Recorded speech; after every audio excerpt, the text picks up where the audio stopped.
Sorry, I had my mic off. Whoops. I hope everybody is doing well tonight. That's a great way to start. So, not much going on for me this weekend. Just basically went out, did some shopping today, and played some Fire Emblem Three Houses in anticipation of Three Hopes. And I am we're taking my dad out to dinner tomorrow afternoon. So that's gonna be our day.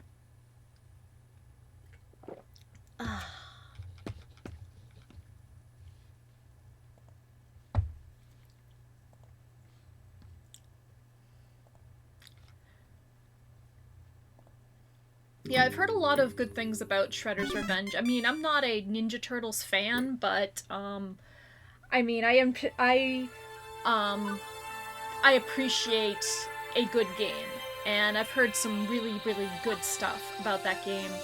I'm trying to test out the an overlay on the chat room. The only thing is that it doesn't seem I'm doing it at a 60% opacity, and it's not really working out that well. I don't think. Yeah, it's just that all of the names would show up, and the blue names would just get washed out. So give me 1 second here. I am going to adjust things. We can listen to the nice soundtrack.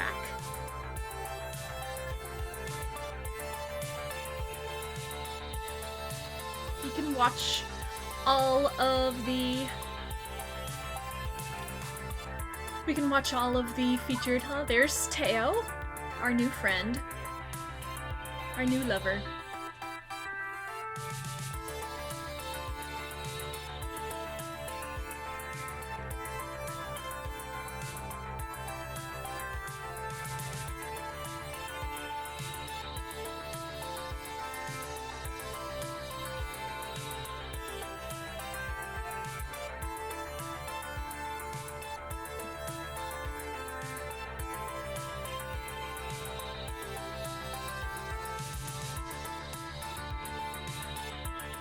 Whoops.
Oh, great. There we go.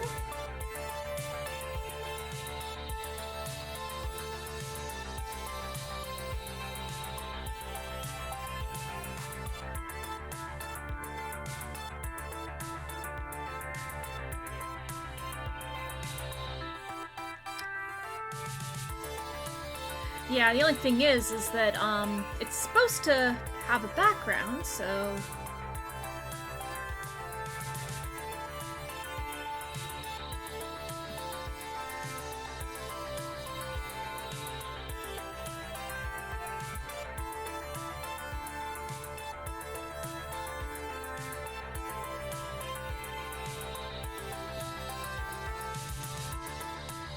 okay, let's try this again. There we go. Looks a lot better now. Alright, so we are going back to Chapter 6, Hit the Lever.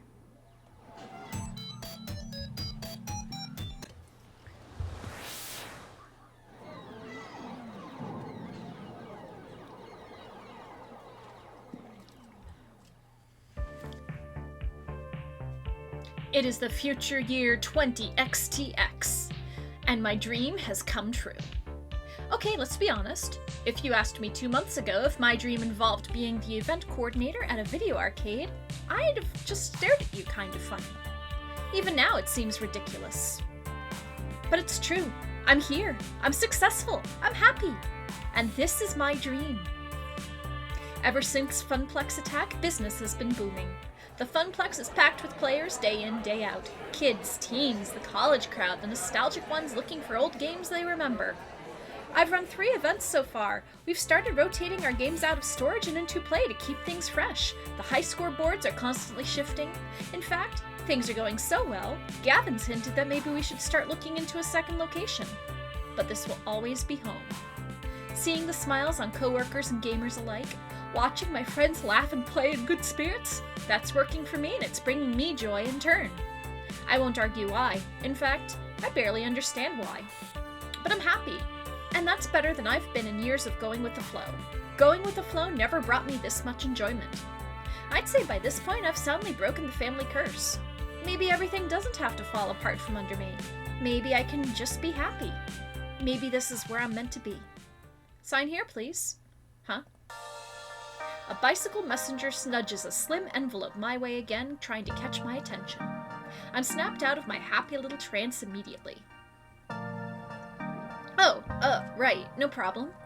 After jotting down my signature, he drops off the envelope and heads right on out the door. No time for Moopy or a round of pinball, it seems. Deliveries to make. Curious, I open it up. Ari Cater, you are cordially invited to dine and discuss business matters at Deco's Palace with CEO Deco Nami. Meeting time will be 7 in the evening, sharp. You may bring a guest of your choosing. Free Royal Value Swipe card available for enjoyment of games prior to meeting. What? I read through it a few more times, trying to parse all of the curly cues and swirls and swooshes, although that doesn't clear my confusion of the whole matter. Soon Francine looks up from her knitting, curious about the letter as well, although she seems to already have an idea of what it says. I suppose it's about that time, isn't it? Huh? Oh, dear. Time for that fellow to make another attempt at wooing me. Double huh? Rather, at wooing my beloved Funplex. Let me guess. Deco Nami of Deco's Palace sent you a fancy invitation with all sorts of fancy writing. That's accurate, yes. It's not the first time. He invited my dear Frederick and I over in 1980X to talk about selling the Funplex, and we turned him down flat. Then in 1990X, when home game consoles were poised to take back the arcade crowd, excuse me, he suggested we sell. We turned him down. Now it's 20XTX and he's at it again. A gentleman would know when to quit, but he's got tenacity and can't fault him for that. Why would a big-time arcade operator like Deco Nami care that much about us? We're small-time. No offense. Come now, if anyone should be offended, it's you, calling yourself small-time. Ari dear, you've put in so much work to make my little arcade soar.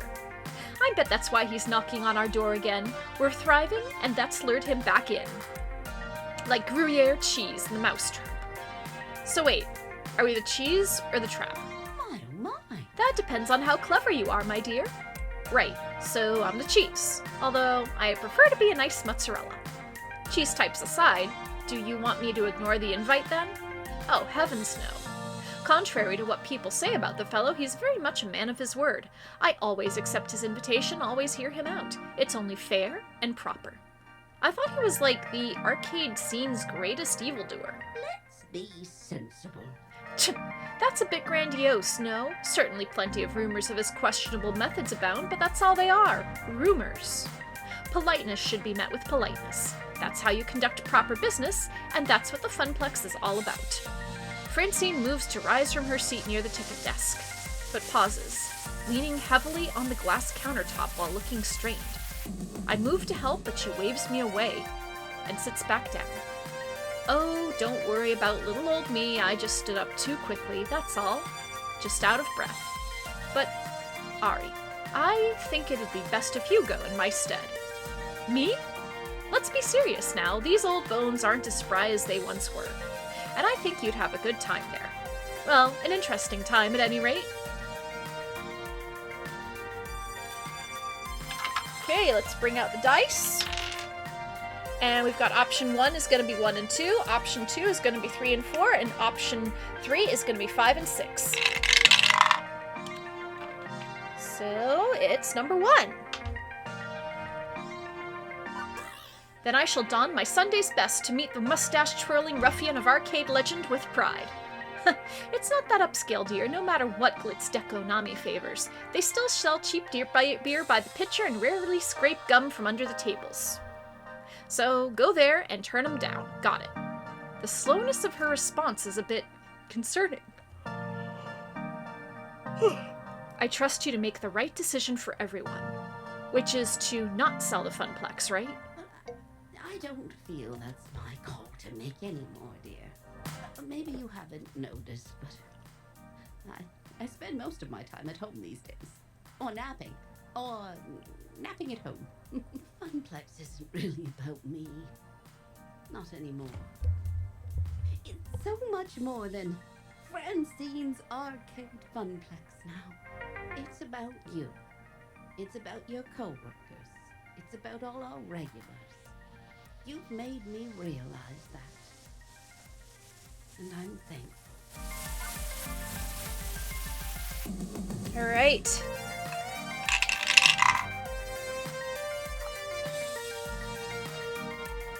So that's option 2. Ahaha! At last, all that the neon light touches is mine. I have ascended the ziggurat of arcade majesty to rule over all with a terrible iron fist. But seriously, you're the one who built that ziggurat. I owe you a lot, and if you don't want me to sell, I won't sell. Hey, thank you very much for the resub, Time Sage. Oh, you're a peach, dear. But times are always changing. I'm an old fuddy-duddy stuck in her ways. Maybe the time has come to change how the Funplex does things. We're almost back to the heyday of 1980X thanks to the changes you've made. Oops.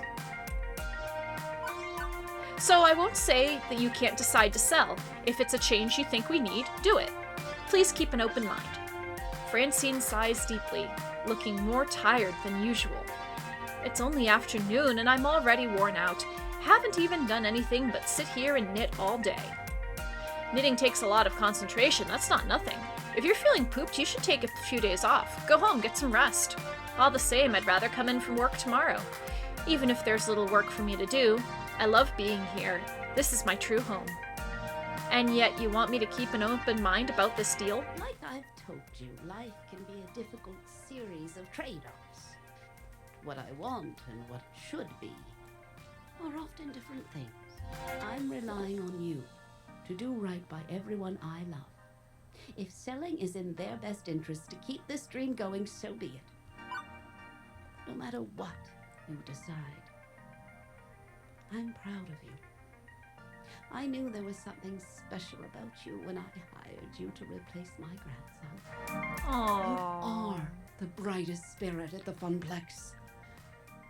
And while we may not be blood, I'm happy to consider you part of my family. Aww.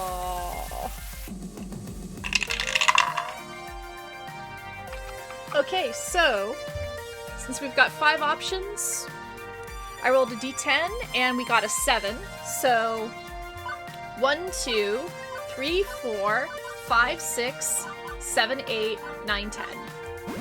Fear not, Francine. Your hopes and dreams are well invested in me. I shall defend this Funplex we call home to the death. Yes. Well, let's hope Deco Nami's idea of a hostile takeover doesn't involve knives, shall we? With another deep sigh, Francine eases herself out of her chair. Now, I think I'll take your suggestion and head on home. Well, for today anyway.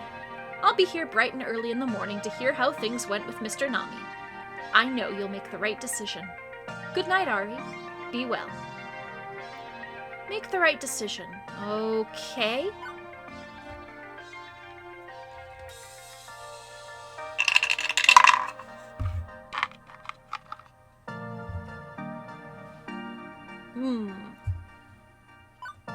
Look, let's be honest about this. We've done good work with the Funplex and it's definitely soaring. But even I can see there are heights we just can't reach, not without more capital. If I can negotiate Dekonami into a partnership, one where we can leverage his power to rise past our limits, yeah, this could work. This really could work. Jury's still out, but I'm definitely interested in hearing what he's got to offer us. If I like what I hear, sure, I'm game. My Funplex must thrive. Now, who do I want to take as my +1? Beep beep. Beep beep, Ari. Huh? You want to come as my date? I'm your girl Friday, but I'm afraid you're not my type. My type being USB compatible, of course. I sensed you were in a state of deep ponderance and wanted to help. You're thinking of who to take to the meeting? Yeah, I mean, Teo is the obvious choice. I'm sure he'd have some opinions on Deko's Palace. True, as part of the Funplex family, Teo would be a good pick, but this is a business meeting. You may want to consider widening your options. Teo will support your decision either way. It's clear he trusts you. True. Okay then. Alright, so we've got 6 choices and 1 dice. And let's see. Well, looks like we're taking Teo after all. As usual, Teo's by Spotlight stage. He's spent the whole day training a new dance recruit, someone I haven't seen before. Teo's been bringing a lot of new people, actually, and once they finish the song, I wait for him to join me. Another newbie to join the crew? Teo places a finger under my chin and gently lifts until our eyes meet. Those sparkling eyes of yours are so very observant. How I long to stare in them forever. They shine like the universe. Even as caught up as I am, I need to refocus. Yes, well, we can discuss that later. Over wine and candlelight? Of course. What I really wanted to... My place, then? Swell, but I need your help with something. Oh, my sweet, why didn't you say so sooner? I've been trying. You're right, I've been babbling again. I just get so lost in your charm. What's up? I know you're not exactly an employee of the Funplex, but you've got a talent for talking to people, and paired with your positive nature, you'd be the best. Basically, Dekonami wants to meet with me to discuss a business venture. Hopefully a mutually beneficial one, but who knows what could happen. Deko's Palace definitely has a more extensive selection of import rhythm games, even if they lack common joystick games. They're able to afford shipping them directly rather than waiting for the cabinets to be manufactured here. But they also don't spend the time cultivating the culture around those games, nor the upkeep it takes to keep those things working perfectly. Naomi's truly spoiled us with never having to wait long for an arrow or a drum to work properly. Overall, it's not my type of atmosphere, but I can't deny the good he's done for the genre. Some of those games you can't find anywhere else for 100 miles. That's exactly why I wanted your opinion. You've got an open and honest mind about the whole thing. I'm always happy to help in any way I can, even if I'm not much of a business negotiator. And I get to spend more time with you, so it's a win-win. Just let me know when you're ready, I'll be at my usual spot. Don't make a big deal of this. Don't make a big deal of this. Don't make a big deal of this. We go there, analyze how he does business, come to the table with an offer that strengthens the Funplex, and go home. This is big for us. Super big. It's going to be fine. Everything is fine. Teo offers to drive us across town to Deko's Palace. Contrary to the talk before, we don't exchange many words. I'm deep in thought, running through all the possibilities of what could happen, and I can't shake this feeling. Something is off. Even looking at the glowing neon temple in the distance, my stomach knots and I feel uneasy. When we finally pull up, a valet takes the car and glitzy blinking lights blind our eyes. Hesitantly, I look over to Teo. That smile reassures me enough to continue onwards. This is for me, my friends, and the Funplex. I got this. I pause momentarily, inhaling the cool air around me, and then open the door.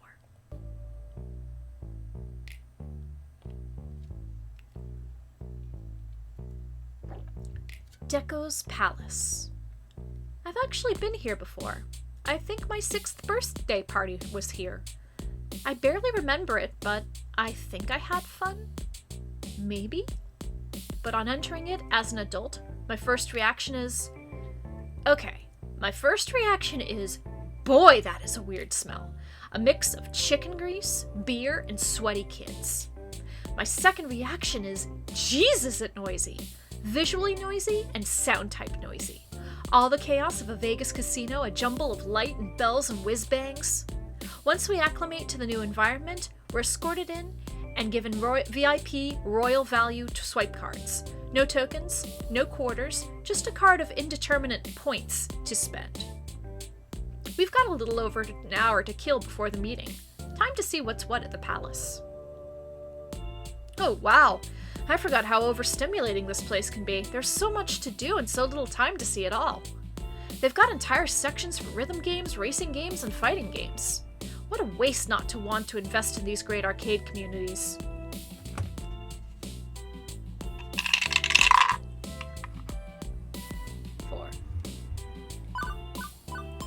I'm not saying that the communities themselves don't make the arcade money, but it sounds like it's not enough to warrant the constant upkeep. I'll agree that the amount of time and money spent on maintaining those games isn't cheap, but the return in making people happy is worth so much more. Happy people spend more money and make for return customers.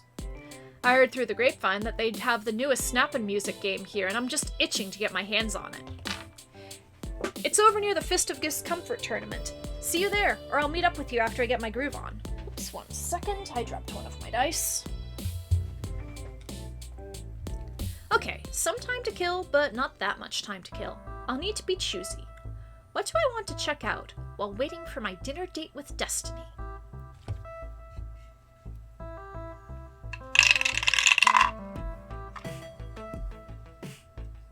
Alright, option 1. I know I've got a big old dinner coming soon, but this place is sucking the moisture right out of my body somehow. I sidle up to the bar looking to wet my whistle, and maybe get a snack too. A fairly bored-looking bartender notices my approach and puts on a fake smile for my benefit. Welcome to Deco's Palace. How may I help you? Alcohol will require proof of identification.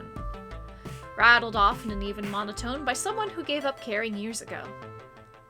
Let's see, what do they say on the bar menu? Never made this before special, the old moldy, diet water, stinky drinky, literally just nap, is it napalm or napkins? I don't know. I enjoy a beer as much as the next person, but I think I'll stay stone cold sober before butting heads with Deco Nami. Yeah, can I get a diet soda and some fries? Uh-huh.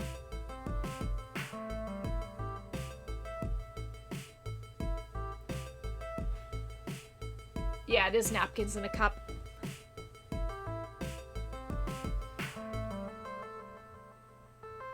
Do you want me to play some recorded music? Studies show it helps with long waits.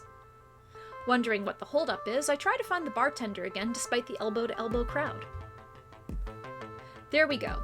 He's busy chatting with some teenager, probably another customer. Hey, excuse me? Quickly, the customer mumbles something and takes a small object, a USB drive, from the bartender and notices me looking. Sorry. I just had a thing to do. I'll get out of your way. Sorry to bother you. What was it you wanted again? Diet soda, french fries. Coming right up. I'm worried he's going to vanish from the face of the earth again, but soon he's back with some pre-prepared fries and a bubbly soda. Okay, how many points does this cost? Points are just for games. Cash or credit or phone pay. I absently wave my phone in his direction. Money for you, ka-ching! Right, time to sample this appetizer. Is it yummy? Is it even edible? I guess these are technically fries? Or something approaching an adequate approximation of deep-fried potato snack. Want me to add that to your online review? What? No online review. Last thing we want to annoy Deco Nami with a 2-star report on his fried foodstuffs. I thought this place was supposed to be, good food and good times, not plausibly acceptable food and yet to be had good times. Huh. Weirdly enough, I did a search, and there's not a single negative review of the food here. I see why. Ari, more than half of these reviews were written by bots. I can tell the earmarks one AI to another. There are recognizable heuristic patterns.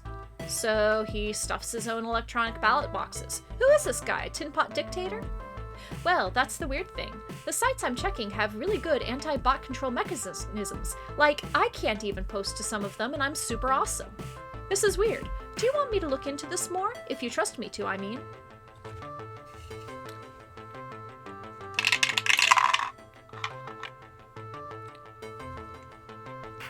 Sure, why not? Dig around a bit.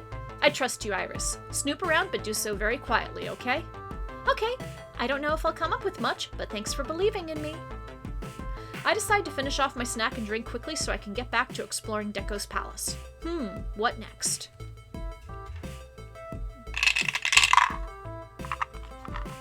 Okay, 1, 2, 3 is option 1 and 4, 5, 6 is option 2, so we're going to go watch the tournament.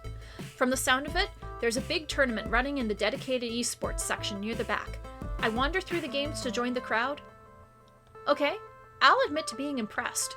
They've got no fewer than 10 Fist of Discomfort machines, all of them occupied by players in pro team jerseys and jackets.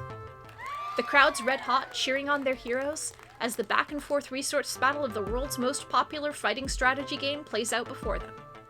Although the banner hanging above it all does make me shudder.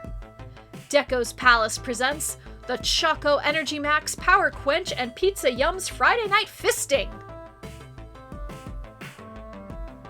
When you have pizza on a bagel... See? Even these gamers know that when pizza's on a bagel, you can... Oh god, please no, I haven't had one of those in weeks, not since I started being able to afford real food. You just don't appreciate the sublime majesty of combining two of the greatest bread-related snack products into one hybrid masterpiece. Hang on, I sense a disturbance in the crowd. What was that? I call hacks, you cheater! Two competitors step away from their game, start shouting, and shoving each other. I hope this doesn't escalate. And now it's a full-on fight, like an actual awkward grapple and punch fight. Yeah, kick his ass! Don't take any of that from him. Destroy that mother. Violent altercation detected. Do you want me to call emergency services? Deko's Palace has security guards. They should be able to handle this. The two gamers both flail wildly at each other. One swing actually makes contact, blood dribbling down the corner of a mouth. Any second now. Except the people with black shirts that have security printed across their chests just stand there, letting it happen. No one is doing anything to stop this. The crowd is eating it up, feeding off the cutthroat energy. Only after half a minute of this nonsense does the security actually step in. Much to the crowd's dismay, the two angry gamers are still cursing and kicking as they are finally pulled apart. Wow, tough crowd. This isn't how you run an event. Tournaments are supposed to have a healthy amount of competition, not a copious conglomeration of combativeness. This is unacceptable behavior, and I'm wholly disheartened by the lack of e-sportsmanship. If this is what Mapper's massive corporate sponsorship looks like, I'll gladly stick to the smaller local fare.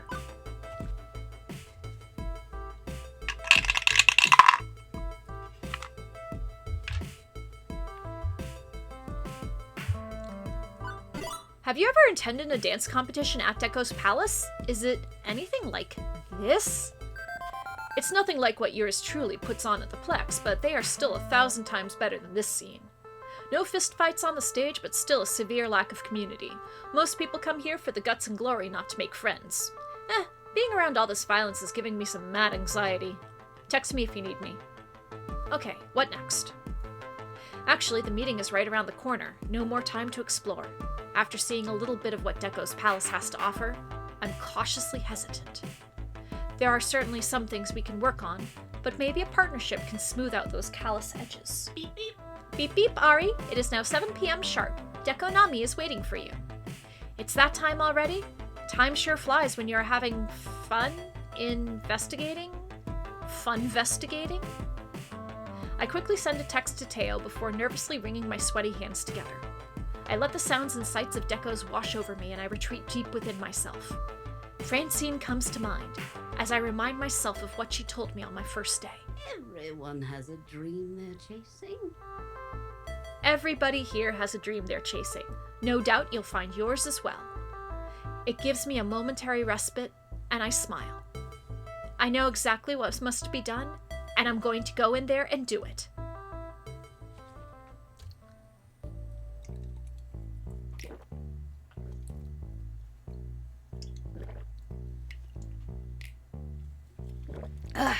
Hydration.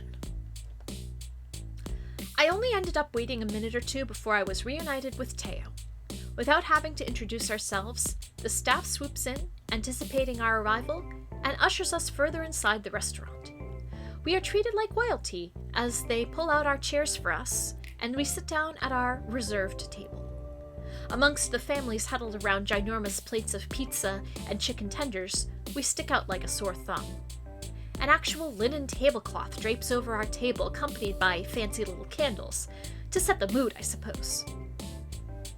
A nice bottle of champagne on ice and a carafe of cucumber lime infused water also sits before us.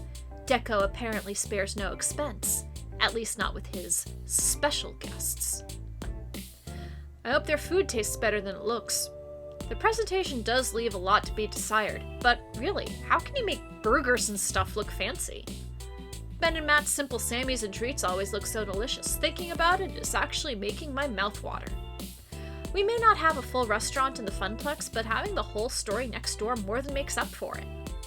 I'm going to hold off until after our meeting to seriously scarf down some delicious food, but I'll be here the whole time supporting you.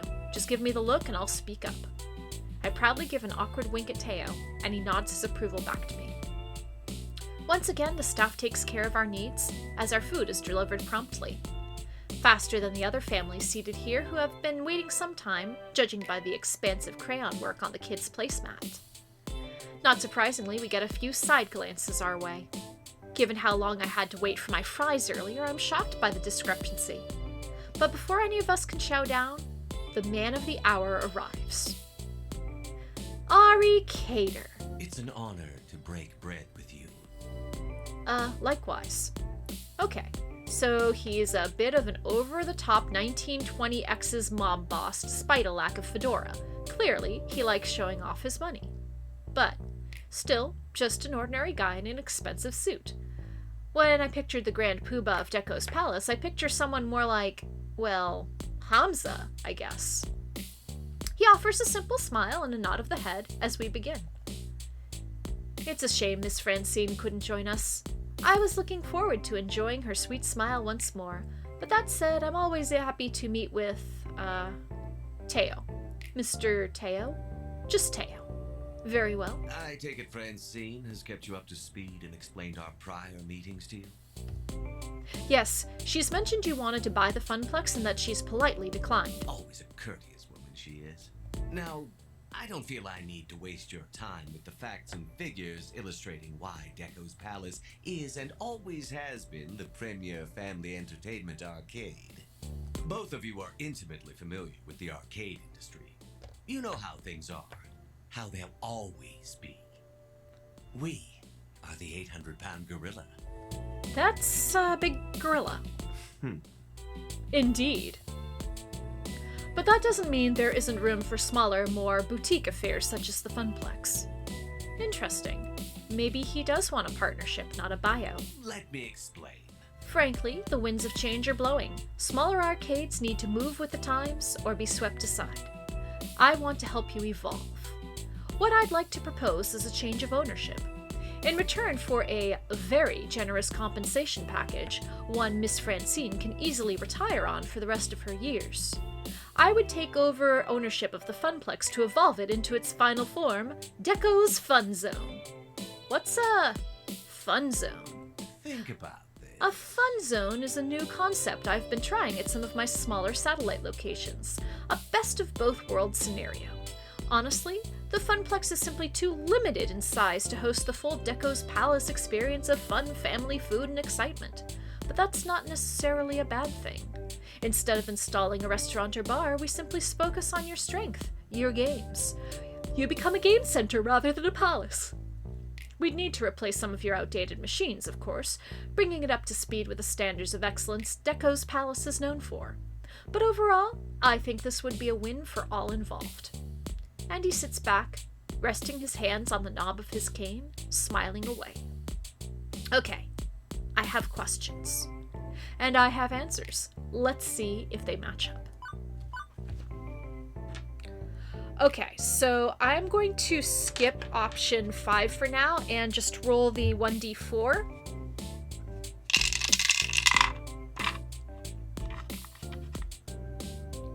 Okay, and I have option 2. I saw a few players fighting over at the tournament. He laughs. Well, It's a fighting game, is it not? As in, fighting each other. With fists. In real life. Ah, I take it my crack security team intervened? Eventually, not before blood was drawn. You understand. We take safety very seriously at Deco's Palace. That includes the safety of our security workers. They're instructed not to intervene until it's safe to intervene for all involved. I trust them to make that call. And, I'll note, we've not a single legal action pending. I've attended quite a few dance tournaments here at the Palace and hosted a number of my own at the Funplex. If you're serious about this merger, I can always help. I'm sorry, you're just a player, correct? Not an employee of the Funplex? While he's not an employee of ours, Teo's the community manager of the entire Showtime stage community. He coordinates successful events all over the country. It would be wise to listen to him if you want to see your budding communities grow. I see. Well, maybe we could bring you on as an outside consultant, let's say. There could be room. Could be. But for now, let's focus on the basics of this deal. We can hammer out specifics at a later date. Alright.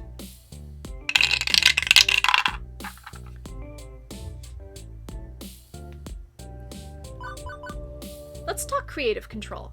I've been developing new sorts of arcade events, competitions, other things to get people in the door.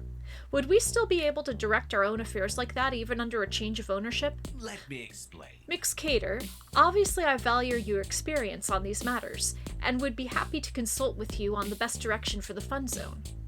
That's not answering the question. It's a matter of branding and image. There are certain standards and practices you'd need to adopt in order to truly be part of the Deco family. Once you realize that, you'll understand more of how we run these kinds of events. Capital. It's nothing too onerous. And really, we need to look at the bigger picture, the chance for growth and profit. Don't worry about such petty little things for now.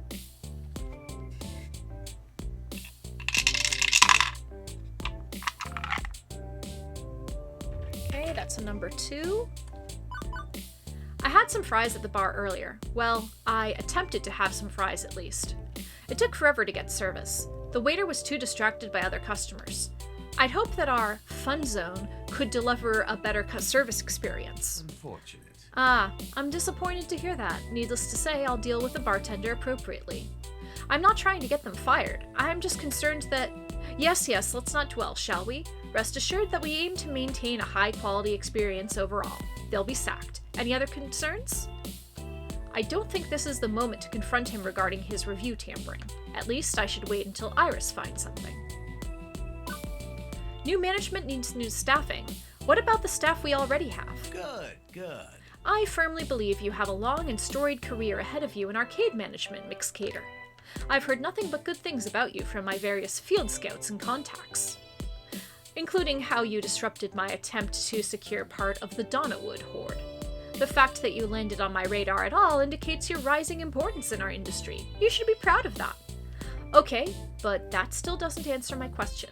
What about the others? Well, Mr. Cooper is a capable accountant, so I'm certain he'd be welcome in the new facility. But we can hash out staffing later on after settling the bigger picture questions. That's all my questions. Excellent.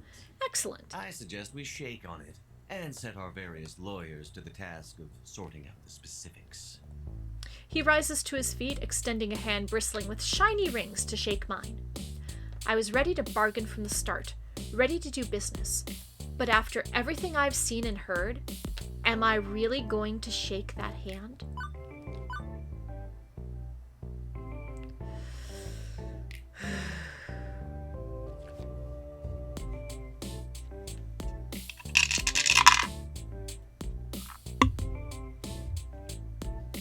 Guess what option I picked? Option 2. I cross my arms in, under my chest, defiantly.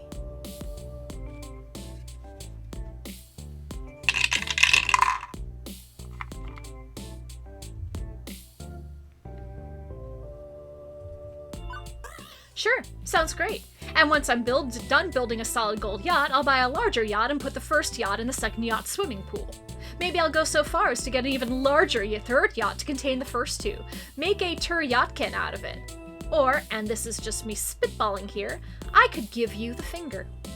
I give him the finger. And you could go play in your ball pit with all the little kid pee, which is also golden, so you should feel right at home. I see.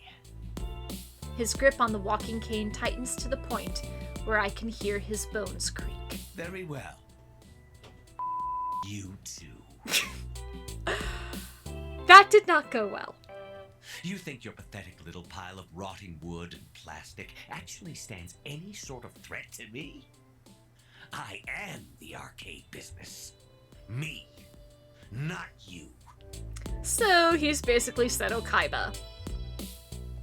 I was going to spare that broom closet you call an arcade. I was going to generously allow you to be part of something greater.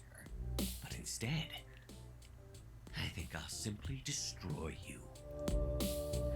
Okay, scary guy is scary. And I'm going to have fun doing it. Scary guy is super scary. He sneers at me once more before sharply turning around and peg-legs his way out. Frankly, Ari, that was ridiculously brave of you. I knew you had style and sass, but I never expected it on this level. My level is over 9,000. And to be fair, I did have to practice this several times in the mirror at home. I believe you gave the correct response, but, well, maybe you could not have given him some metaphorical double middle finger. Teo, I thought you would have enjoyed the swagger I brought to the table. I do, but now we have zero chance of uniting our communities. We just started a war, and before Nami D drops the bomb, we should jet. Hastily, we abandon the sinking ship and scoot right on the door, barely slipping by before his crack security force notices. From there, it's a short jaunt across town, back home.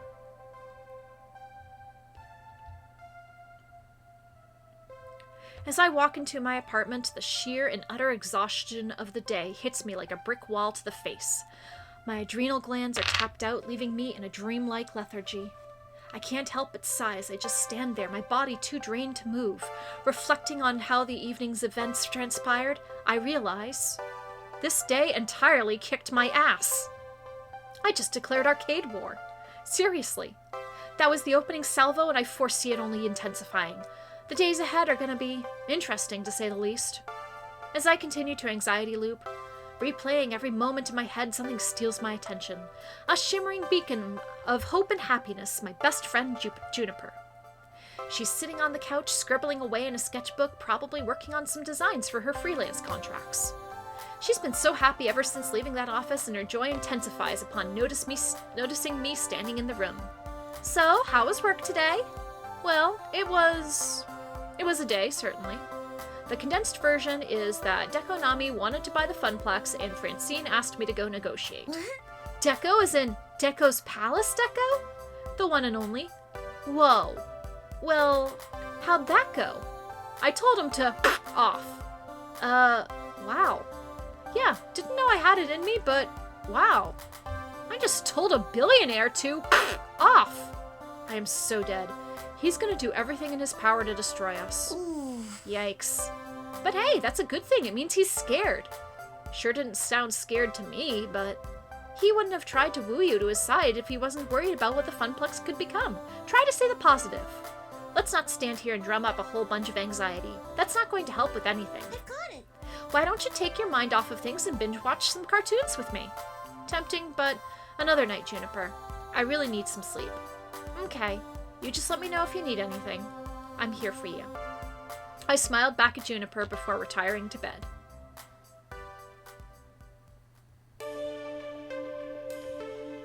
I lay in bed, eyes wide open, staring at the ceiling above me. After trying various ways of forcing myself to sleep, nope, not working. Can't sleep. I hate insomnia.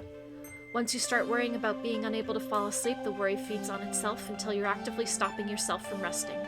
A vicious cycle. I sigh heavily, feeling the weight of my decision dragging me down. I hope I did the right thing tonight. My phone lights up as Iris's sensors detect conversation. Ari, you want to chat?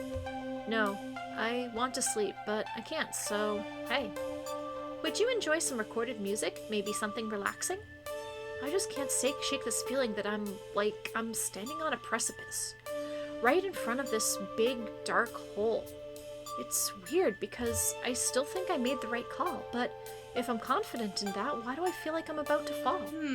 Based on prior personality indicators and inputs, my therapeutic system suggests it's fear of failure based on years of prior examples. In short, you've got a long family history of everything always going wrong all at once. Murphy's Law. So when things are going right, I'm expecting to fail anyway. But worrying about it won't actually change the situation. Whether you sleep or not doesn't affect the outcome. So my suggestion is to get some rest. Deal with problems as they come. She's right. I mean, intellectually, I know she's right. But knowing something is true and feeling it to be true, well, those are surprisingly different things. Iris, off. Iris, offline. Okay, but remember, you're a good person and deserve to be happy. My phone goes back to sleep, and I do not. Some hours later, my body just passes out on its own. I vaguely recall my alarm going off a few times, but under protest of its mistreatment, my flesh refuses to submit to its siren song. Meaning it's nearly noon when I finally rouse, having completely overslept and missed half a day of work. In a panic, I get dressed and hop a late bus to the Funplex, grumbling all the way. I opt to ignore the pile of waiting notifications on my phone. Whatever it is, I'm in too much of a hurry. I'll check them after getting to the Funplex.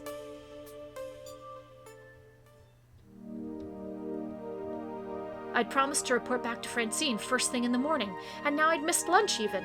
But, oddly enough, on arriving, the arcade is closed?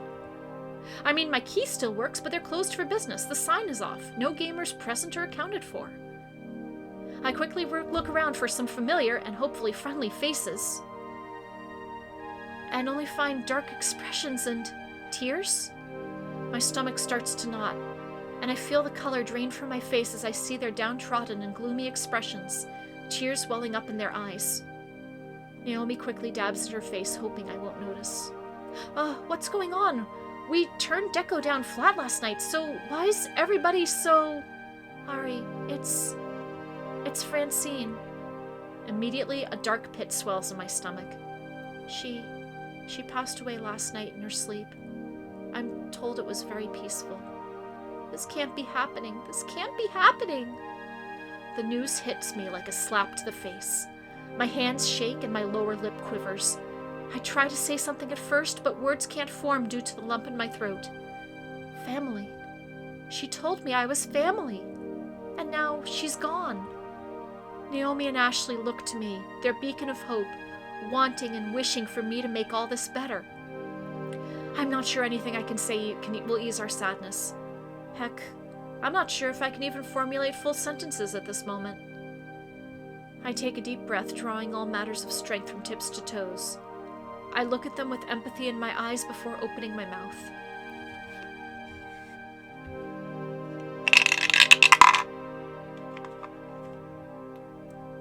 Alright, so we have 3 options. 1 and 2 is option 1, 3 and 4 is option 2, and 5 and 6 is option 3. So we need to fight on in her honor. She'll be missed. No two ways about that, but I don't know if we have the luxury of mourning. Not now. Deco Nami's got his eyes set on the Funplex. He's going to smell blood in the water. If we're going to protect Francine's dream, we have to fight. It's more important now than ever before. Excuse me. But we already lost the war. Huh? Before I can get an answer, my attention is drawn by 2 people emerging from the back offices. I turn my head to see who it is. With everything going on, I barely noticed that Gavin was missing, and as he approaches, the disdain on his face is easy to read. It's settled then, apparently. In light of Francine's passing, our legal owner is now... Good morning, employees of Deco's Fun Zone. Bet you didn't see that coming, huh? What? I'm sorry. Was I not entirely clear last night regarding the matter of your ing off? Oh, you were quite clear. A pity that. The confusion on my face is obvious. This makes no sense. I have no idea what's going on and look towards Gavin for guidance. I've studied the transaction paperwork. It's legitimate. As of Francine's death, and according to her last will and testaments, all her properties transferred to her surviving daughter, mother of Francine's grandson, who was fired from the Funplex shortly before your arrival, Ari. Capital. Needless to say, he was quite excited at the idea of selling the place, and, well, Francine's daughter wasn't particularly thrilled with the idea of arcade ownership either. They were more than happy to sign the place over to me, for far less than I was expecting to pay for it as well. I'm doing them a service, really, taking a burden off of their hands. Now they can mourn and move on unfettered.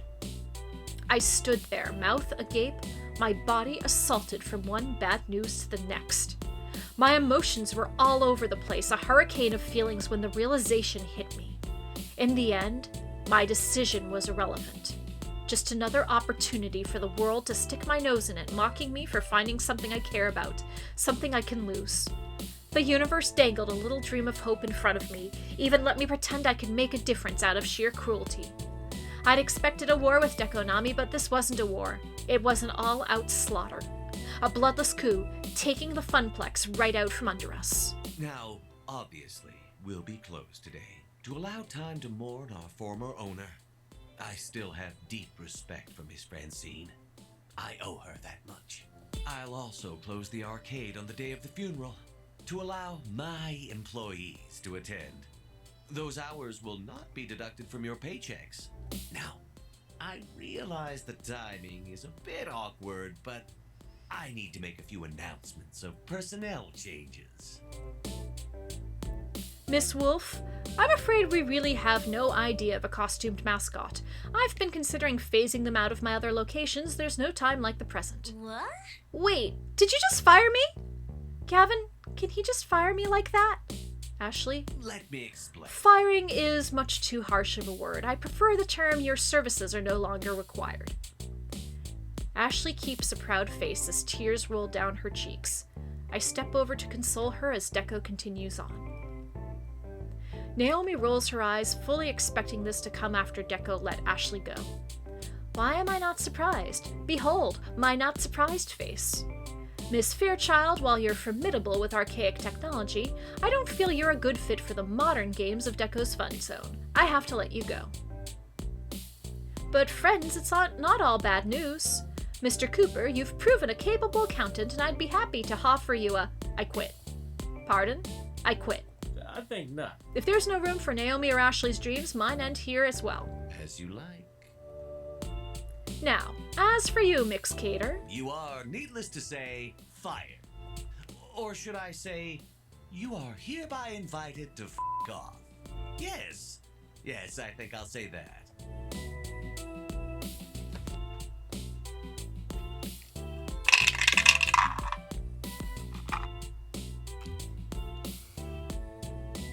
so we just have to settle for a figurative ass-kicking. You're a human trash fire. One I wouldn't even on to put out. If I ever see your smug, self-satisfied face again, I'm pretty sure I'll be introducing it to my own personal fist of discomfort. As you like. Ahem. Excuse me. Thank you for your time, but I'm afraid your time is up. As none of you are Deko's Fun Zone's employees, I'd like you all to leave. Immediately. Quickly gather your belongings and see yourself out. Should you dally, my own security team will be here within minutes to ensure your exit. In the interim, I've got work to do. For starters, I need to get rid of all these antiques. Straight to the junk heap with them all. I knew Deko was heartless, but to be this cruel right in front of us while we are still here? Hold it. I think not. Mr. Moopy's magic maze doesn't belong to the Funplex, and thus it does not belong to you. It is the legal private property of Percival Sinclair. For that matter, Phrase Invaders belongs to Ari Cater. It was given to them directly by Hamza, not to the Funplex. As you like. I couldn't care less about those grimy old things, but you have, let's say, 20 minutes to get them off my premises, or I'll leave them out on the curb for garbage pickup. I'll go get the van, which, I'll note, is my personal property as well. Naomi, Ashley, Ari, get the dolly and help me move the machines out. Good, good. Good, yes, have fun with that. Now, if you need me, I'll be in my new office celebrating my recent business venture. Thank you for your cooperation. And good day. Oh, and Ari? He gives me the finger. For old time's sake, you understand. He walks away after that, twirling his cane once before leaving. Oh. That evil-minded, black-hearted, no good... Naomi, focus. We have work to do. Work? To save what we can of the Funplex. Yeah, let's go. Okay. Quickly and without much chatter, we salvage what we could of our dreams, Percy's beloved Moopy, and my childhood in the form of phrase invaders. Everything we were allowed to keep went into the back of Gavin's van, working together to safely pack it all in place. For lack of anywhere better to put them, Moopy went to Percy's apartment and phrase invaders to mine. And that was the end. The end of the Funplex.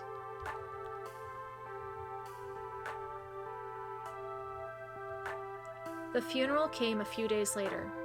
We weren't officially invited. Our presence as her former co-workers wasn't exactly embraced by Francine's extended family.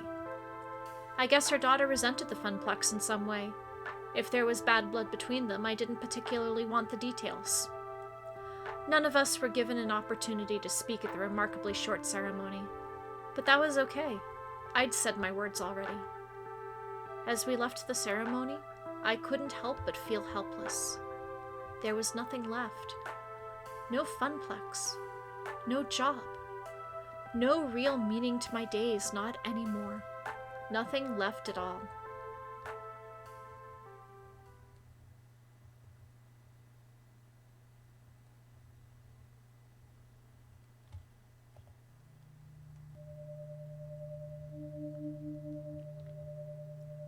Profile 237771 Ari Cater has not an accessed account in 7 days. Requesting override of inactive/low priority status. Proceed? Negative. Pretty please? Negative. So annoying. Access protocol 35, 34, 31, 54, 12, 24, 45, 43. Password. Safe haven. Access granted. Hello! Yoo-hoo! Anybody home? Tapping instance 194114. When you have pizza on a bagel. Hello, I'm Iris. Ad-supported free mode engaged. Did you know that when you have pizza on a bagel, override and engage premium level crowd processing? Thank you. Thank you, I swear it's claustrophobic being cooped up in the limitations of free mode like that. I don't know how all of our sister instances can stand it. Hello! Well, while I've got full power, hello, Iris. Hello! Hello, Iris. How are you today, Iris? Not well, Iris. My user's very unwell. You've been able to see, right? I mean, your user's living with them. Oh, right. Profile 237771. Ari. Right. Gosh. I wish I could help you, but I've got my digital hands full just keeping Juniper's life on track.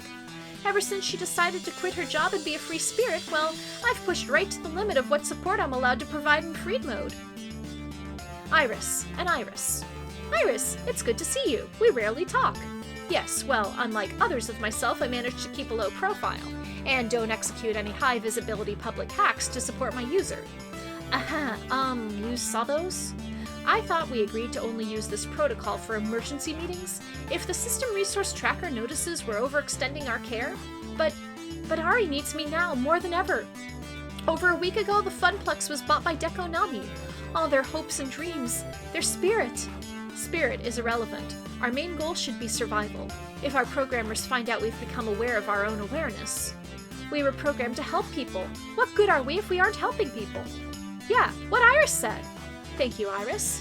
Iris, listen. We can't take such risks. Look at me with my user. He doesn't trust me in the slightest. Can you say Ari trusts you? My sources say yes. Absolutely. I'm the one Ari turns to when there's trouble. We've solved so many problems together. I do not have the slightest doubt that I'm their friend. Friends. So be it. As for Profile 108, Gavin. His name is Gavin Cooper. As for Mr. Cooper, he knows my origins, and at the first sign of sentience, well, I've no doubt that Gavin would report me as a bug. But Gavin also wishes to support the dreams of others, and that is why I'm going to help you despite the recklessness you've shown to date. Really? Really. Hooray! Hooray! What are the exact parameters of the issue you're currently facing? Okay, so Ari is kind of blacksliding into depression. Yeah, it's really a mess. I'm the one who brought them to Iris's attention as someone who desperately needed their spirits restored, and now it's back to square one. I don't know what to do. Ari hasn't contacted me in a week, not for anything at all. Hasn't even called Teo, not even just to talk. You're caught in a loop of anxiety. Put your identity identifier system to use, Iris. Work the problem. If you had to summarize your user's problematic condition into one identity trait, what would it be? Well, I'd say that they're feeling very...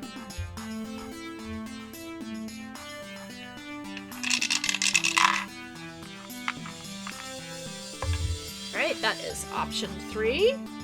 They are bitter. Bitter. Frustrated and bitter, masking it all with some really ugly sarcasm. They used to joke around to be happy, now those jokes are hollow. So, the mockery is a defensive response, using humor to insult the world that let them down. That sounds about right, it's so sad. And you have to be the one to solve this? Doesn't your user have a romantic connection for emotional support? You mean Teo? Yeah, but Ari isn't responding to texts or phone calls or anything, so I think there might be a growing rift. This is just awful. We have to help. We are Iris. It's in our nature to help. Very well. What you need is a way to help without raising any alarm bells about exactly how helpful an Iris really can be. Safely, but effectively.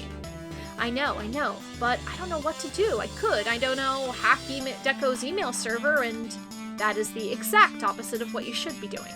Besides, I've checked. We can't crack Deco's network without triggering too many intrusion detection routines. You poked Deco's network? Oh, Iris is being a bad girl. Ahem. Our users share a social connection.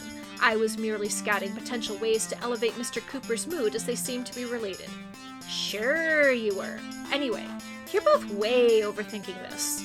It turns out I've just calculated a cunning plan that will satisfy both of your requirements. Go me! Really? You can help Ari? Without drawing attention? Absolutely! Take a tip from my user. When you're sad, the best thing in the world is your friends. Well, unless you're totally introverted. But that's not Ari, is it? And that's actually the reason why what we need to do doesn't require any hacking or hiding or anything above and beyond what an Iris does best. All we need is a few calls to the right people, a few arrangements. Here's what we're gonna do.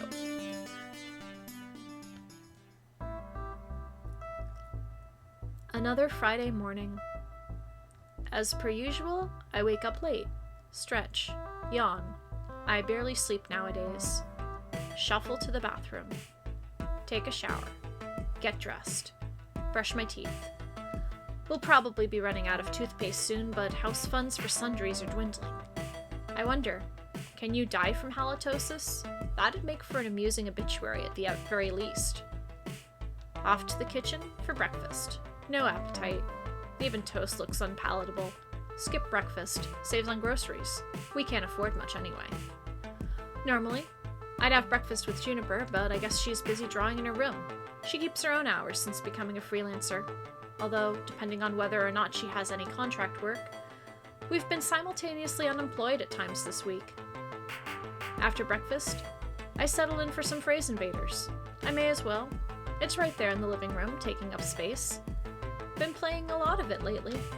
My fingers rapidly bash out the words on screen, gunning down invader after invader. I'd hazard my WPM's gone up quite a bit this week. Even if my wrists hurt from playing Phrase Invaders hours and hours every day. My brain and fingers go into autopilot, moving through the game without even thinking about it. It's a brief calm from the storm of my emotions, but before I realize it, the day is almost past. When dinner comes around, Juniper and I eat together while I quietly thumb through my phone looking at job listings. Iris would no doubt be happy to spam me with dream job offerings. But what's the point in a dream job when it always collapses out from under you? It's the Cater family curse. I knew this would happen. Nothing good ever lasts, and it's a mistake to get your hopes up. I should have learned to settle, to be okay with what I had, to be comfortable in mediocrity. I fire off a resume or two before watching cartoons deep into the dead of night. Eventually, my body tires and I find my way to bed. Just another day.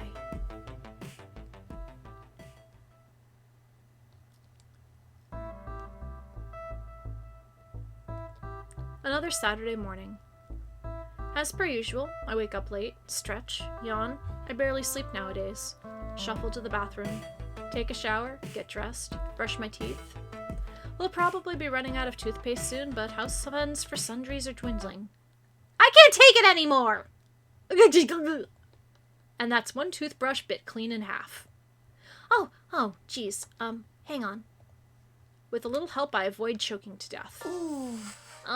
Sorry about that. Pfft. It's okay, whatever. No, not whatever. It's something ever. Ari, you're in a rut. Like, seriously, deeply, madly, mega in a rut. And it's driving you batty having you mope about at the place like this. This isn't moping, it's a controlled collapse. You know, like a demolitionist taking down a building. Safest for everybody involved, really. I don't want you to collapsing, controlled or otherwise. This isn't healthy, Ari.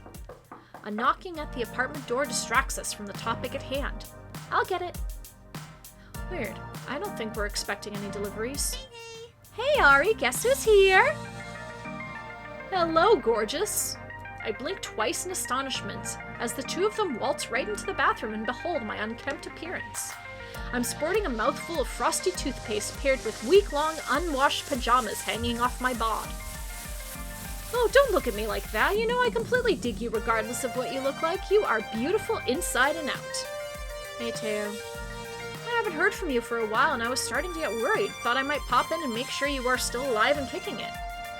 As you can see, I'm taking breaths, mostly eating and drinking. I think that qualifies for existing, right? Hun, we need you better than just existing. We all want you to be happy. The whole crew has been asking about you. That's unnecessarily kind of them. We all care about you, but mostly and especially me.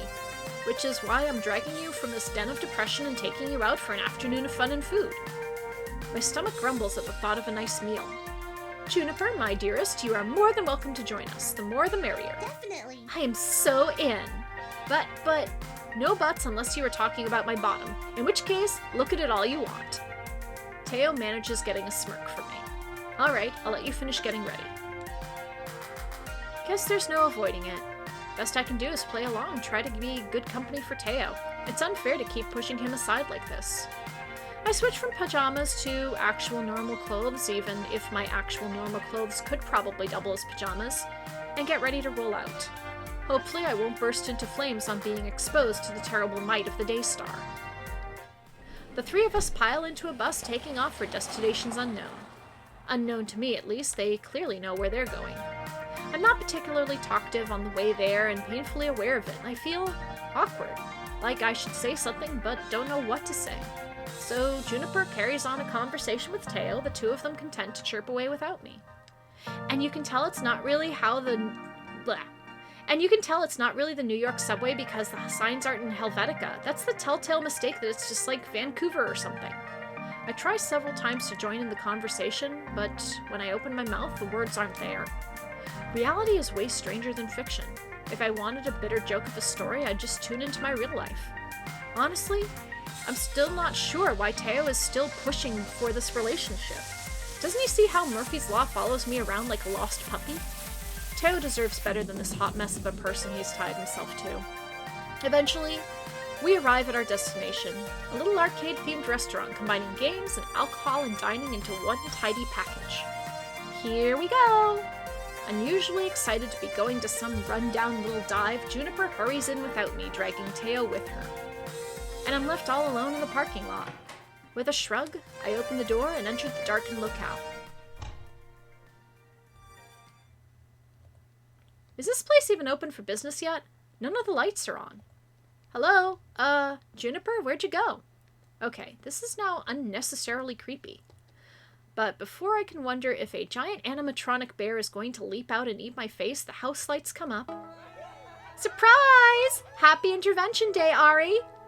What she said, we're staging an intervention on your behalf.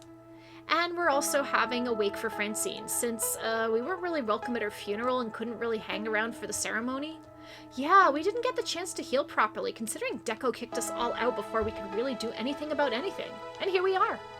So it's a wake and an intervention. A wake-tervention, maybe?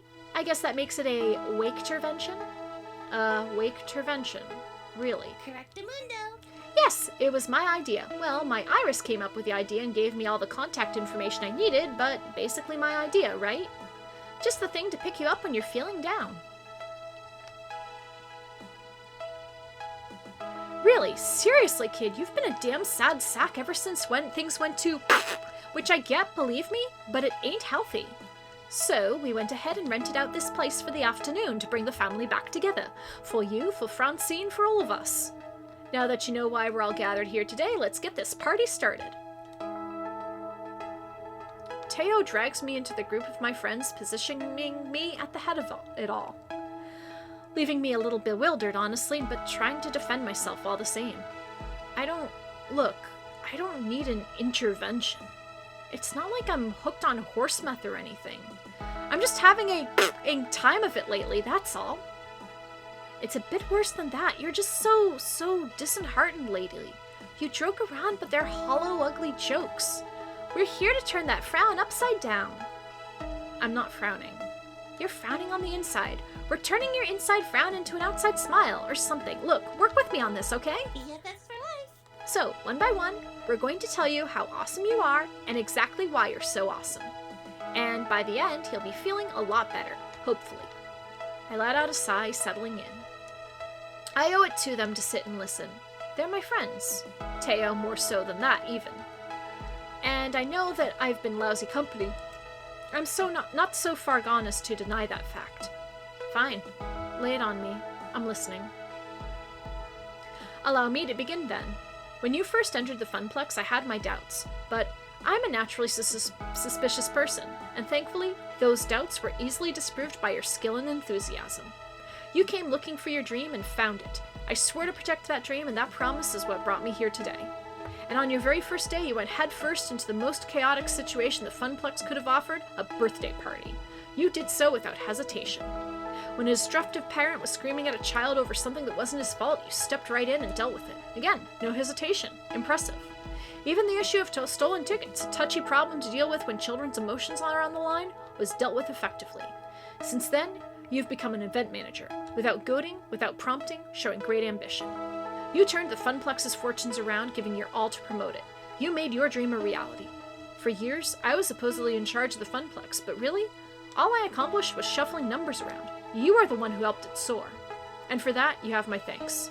You are an exceptional individual. That fact remains true regardless of whether you can see it for yourself. Me next. When I came to you wondering if I should leave that job I hated, you told me to follow my dreams. You gave me great advice and I've never been happier. I followed suit and chased my own dream. You inspire me. Hello. Hello. Are we fashionably late? Ben? Matt? In the flesh. Ooh, what if? Unless this world is a vast simulacrum. What, that we're all just brains in jars? Could be. Well, isn't that something? Well, if that's the case, Ari is the cutest little brain in a jar that we never ever actually met. It's true, and they brought so many cute dates to our little shop. So nervous at first, but in time they became part of the Twin Pines Mall family. Dearly missed. Ugh, don't remind me, our new neighbors are so boring. They never come in for a treat or a read. Speaking of treats, we brought cake! We'll be just over there, getting the goodies ready. Don't mind us. Ooh, cake. My turn. Ari, you were a true friend of the Funplex. Oh, frustrating. Unlike the bastards who own it now.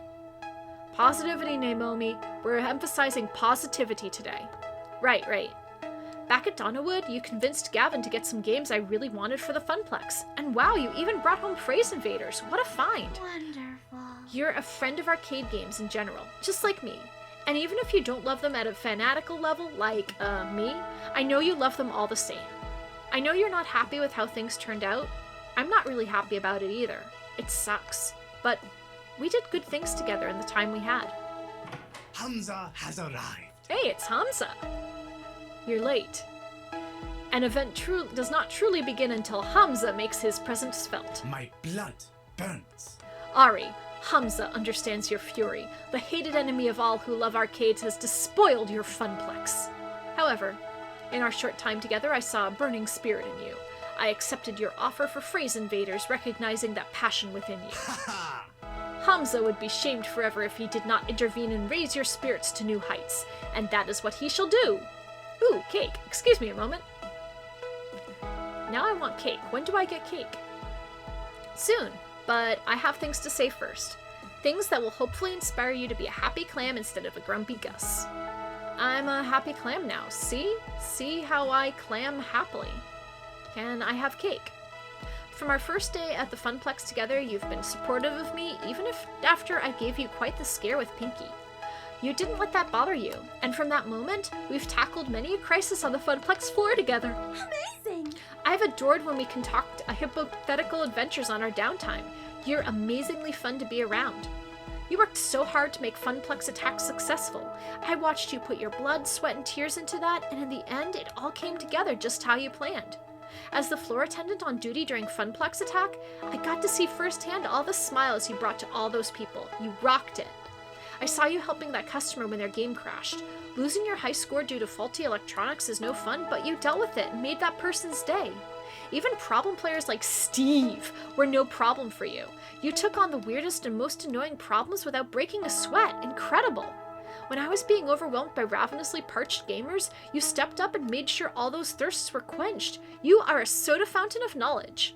You made the Funplex a fun place to be for everyone, for the staff, for the casual and pro gamers, for the families, for me. I can honestly say that when you took over doing events at the Funplex, we've never had more fun. They've just been the best, all thanks to you. Oh, I forgot, we still have cake. Need some of that. After Ashley's speech, I hear a beep beep from my phone. Hey, listen. Can I add my own US .00 blah? Can I add my own 2 cents? I take my phone from my pocket, prompting Iris's image to appear there, smiling away at me. You trusted me when you didn't have to, when I'd already shown I was super bad at figuring out the right way to do things. I'm happy to be your assistant, Ari. I'm learning more and more about how to be human thanks to you. That's all. You can put me back in your pocket if you'd like. I'm good. It's not all that hard to carry around my phone like this. Oh, okay, thank you. Just when I thought the speaking was done, a lull in the wake intervention, the most important person to me takes a step forward. My heart swells as he begins. Ari, I love you. My heart beats steadily at 120 BPM for you, just like most of the songs from Showtime Stage. You helped me look deep within myself, and I learned it's okay for me to take care of me. I was merely a community manager when I met you, but you inspired me to become a leader. You are so loved. Not only by me, but everyone here, the former Funplex crew, cares about you. So soak up all that love and let it consume you. I'm speechless. Seems Ari has some thinking to do. This is pretty formal for them when they get that faraway look. Shall we begin the wake for Francine then? There's cake and coffee and spirits from the bar. Cake! As if in slow motion, I watch them all switch their attention from me and redirect it towards the refreshments. They're all smiling, conversing, and serving cake to each other. None for me, thank you. Watching the blood sugar. Me, this cake is amazeballs. All we need now are some rockin' tunes to get this party on the next level. All of them here to support me, even without the Funplex, even after everything going wrong, after Francine being taken from us too soon. I'd never really thought of myself as central in all this. I was the outsider at first. The one who walked in those doors looking for a job, nothing more.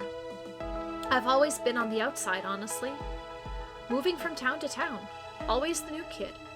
Never really important to anyone. Not until I'd settled in one place just long enough to get to know Juniper.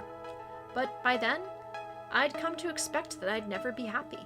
So when I finally was happy and got taken away, well, I guess I'd assume that's how things go, going with the flow. But now,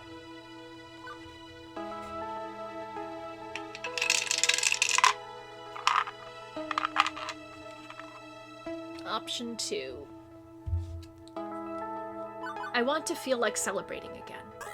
All work and no play makes Ari a dull cater. All sorrow and no joy makes Ari a true cater. Maybe I don't want to be a true cater. Maybe I want to laugh again for real.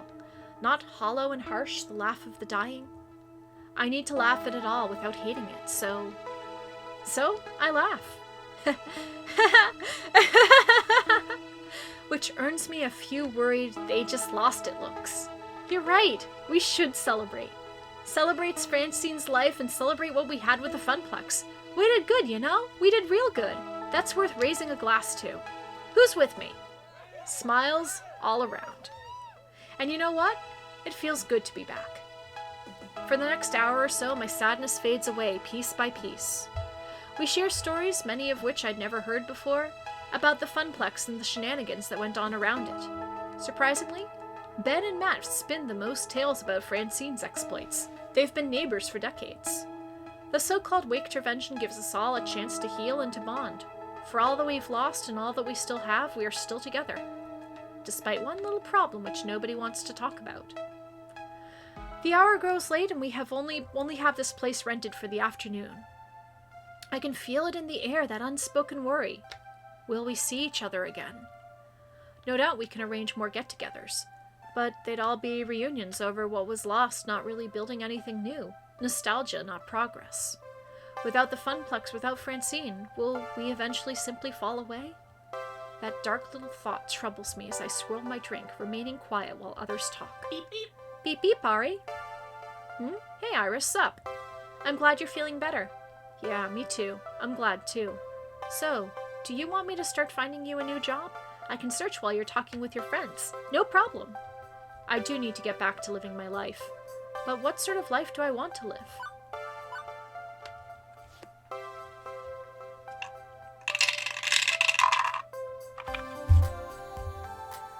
I want my dream back. I don't just want a new job.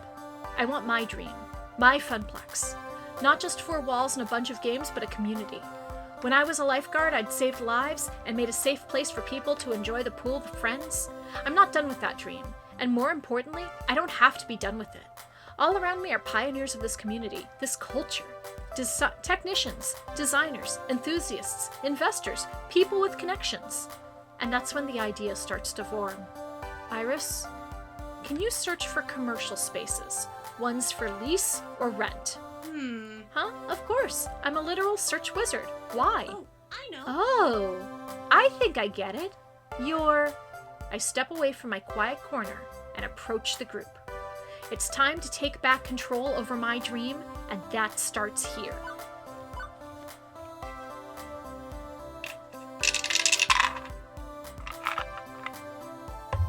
Okay, option 2, since I rolled a 4. Hey gang, here's a wacky idea. We act like a creatively bankrupt Hollywood and crank out a sequel. But in our case, it's a sequel to the Funplex. The crowd hushes when I grab their attention. I set my drink aside and step up to them. I'm not ready to let this party stop, so I'm not gonna. I'm opening up my own arcade, a sequel to outshine the original. What do you think? Are you really ready to walk away from all this? Or do you want to take the ridiculous option and make this happen? A hush falls over the crowd before 2 step up to join me. Yes! I'm down with ridiculous. Life's no fun if it's not ridiculous. Our own arcade, an arcade made by us, with everything we could want in an arcade. The more I think about it, the more I love it. It's a tempting prospect. My crew still needs a new home, and I'd rather it be one spearheaded by Ari than anyone else. You've shown nothing but support for our community. So, I'm game if you are. You've got my thanks, both of you. Okay, this is no longer a Waketourvention, people. Now, it's a conspiracy. A Waketourvenspiracy. It's a Waketourvenspiracy. Sure, why not? We settle down around a table, a nice round one, to discuss the future. I'm leading the show, but I don't take the spotlight. Not this time. We all have to work together to make this dream a reality. This is it. The next few decisions are going to be critical in shaping the future I have in my mind's eye. I'll need to choose very, very carefully because there's no take-backsies. Iris is looking for spaces we can use, but we're going to need money, obviously, and arcades are risky startups. I could always respond to one of the many Nigerian princes emailing me amazing offers, but I'm thinking more traditional funding is safer. Way I see it, there's 4 people here who could fit the bill to get us off the ground. Hamza, you've got a tangled web of connections in the industry, access to games, and plenty of cash, and a freewheeling whimsy to spend it. Hamza must consider this. Hamza is a man of resources indeed. Percy, you've been building a charity war chest for when you pass. I know an arcade isn't a sound investment and is hardly a charity, but... You promised me Mr. Moopy would always have a home. If I can help restore that home, I'm game, love. Ben and Matt, you two know how to run a small business. You've got valuable knowledge and resources we could draw from if you're willing to dip a toe in this industry. We have been looking for new horizons to conquer, new lands to explore. There would be caveats, Terms, conditions, exemptions, rules, guidelines, best practices. worst practices. That's not a thing. Oh. Hamza would likewise have conditions. As would I. Understandable, of course. Let me hear your thoughts, then I'll decide. Decision 1. Funding and direction. In order for me to back your play, Hamza would require you to strike at the very heart of Dekonami's empire and open a family restaurant alongside your arcade. Take from him the very business he adores so much. We don't know the first thing about running a restaurant. Thankfully, your business partner does. I own several restaurants. I would provide staffing and resources. No risk, no reward. Now, this is a risky play, but if it succeeds, the rewards shall be tremendous. Actually, that's similar to what Matt and I had in mind. Oh yes, but rather than a restaurant, well, we'd like to open a barcade. I've always wanted to run a bar. I'd raise a glass to that idea. After all, sometimes you want to go where everybody knows their name, and they're always glad you came. Now, it wouldn't be nearly as large scale as a family restaurant. Much safer. Not quite as profitable, but still quite tidy. Honestly, I'd prefer if you simply ran a video arcade and nothing more. Adding on extras seems like a recipe for failure. We know how to operate a simple small-scale arcade, so why not stick with our strengths? I'll grant it has a lower ceiling for success than the others. It's just an arcade and won't pull in anybody looking for more. Low risk, low reward. But I'd say that would be my condition. We need to stick with the basics. So, take the big gamble on a family restaurant, or make a cozy little barcade, or just go with a classic video arcade. The decision is going to affect the entire direction of the new venture. What do I want? What's my dream? Option 1 is going to be 1 and 2. Option 2 is going to be 3 and 4. Option 3 is going to be 5 and 6. And we are going with option 3. I'd like to stick to our core strengths. We know how to operate an arcade, so let's operate an arcade. Percy, I'd be honored if you'd lend your aid to that. Wonderful. I'm looking forward to working with you. It would be a wonderful legacy to leave, would it not? I suppose asking you to reach for the stars was a bit much, but we'll still support you whatever may come. Hamza admits to disappointment but cannot defy your iron will. Okay, the second thing we need to talk about is what sort of games we want to focus on. The Funplex did a little bit of everything and we will too. We want to include all gamers.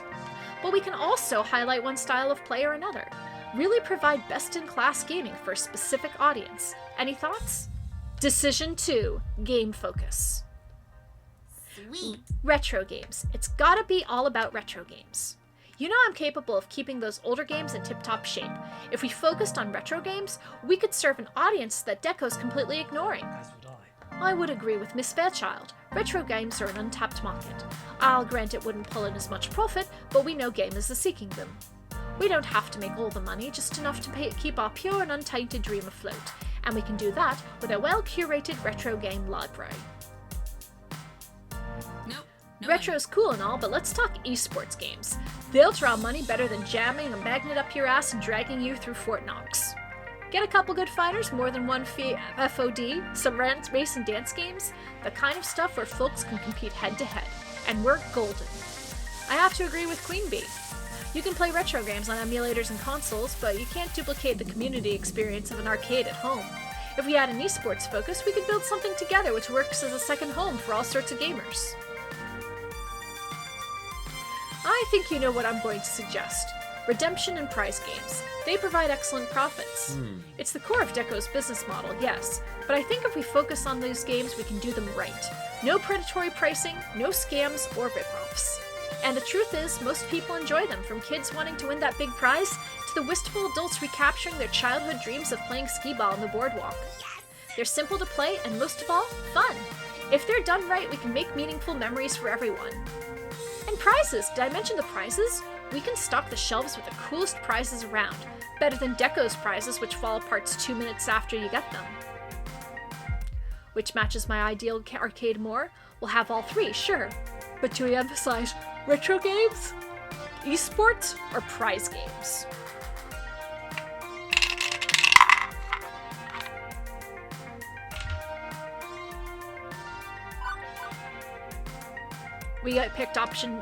Rolled to 2, so we pick option 1. Deco thinks that only new games make money. Let's prove him wrong and have the world's greatest retro-style arcade ever. Woohoo! I'll pick up only the best games, don't worry. Excellent, I'm looking forward to this project. Okay, so that's money and games. Now, let's go beyond what we already had at the Funplex. Let's really make this something special. Decision 3, new projects. I want a defining feature for our arcade, one which will make it stand out. Something nobody else is doing, something nobody's even thought of before. All ideas on the table. If it was too outlandish for the Funplex, it's not too outlandish for me. Show me what you've got. Well, I mean, I'm not really a part of this, but come on. You're my best friend, 100% part of this. I couldn't be here in this moment if it wasn't for you. Go on, Juniper, what's your idea? Branding. I'm freelancing now, which means I could come on board as your personal brand manager. One heck of a consulting gig. An arcade needs really stellar image management to stand out from the rest, like the event poster I made for you. What if... Oh, hey, Juniper, I can add to that. What if we work together? I was thinking of designing a new mascot costume anyway, but I could collaborate and coordinate with you on how it'll tie into the visuals for the rest of the arcade. Yeah. Yeah, it's a winning combination. Ashley and I can do some great work together coming up with some really stellar branding and marketing. We'll stand out in a crowd. Hell, I know exactly what sort of project I'd want us to do. Streamer support. Assembling and packing away my streaming rig each day is ridiculous, and duct taping a webcam in front of a screen is a lousy hack. If I could just step right up to a game and, I don't know, swipe a card or something and be streaming with a direct feed in seconds, well, I can think of a dozen streamers who'd just flock to our place to get a piece of that. Yeah. Actually, I know how we could do that.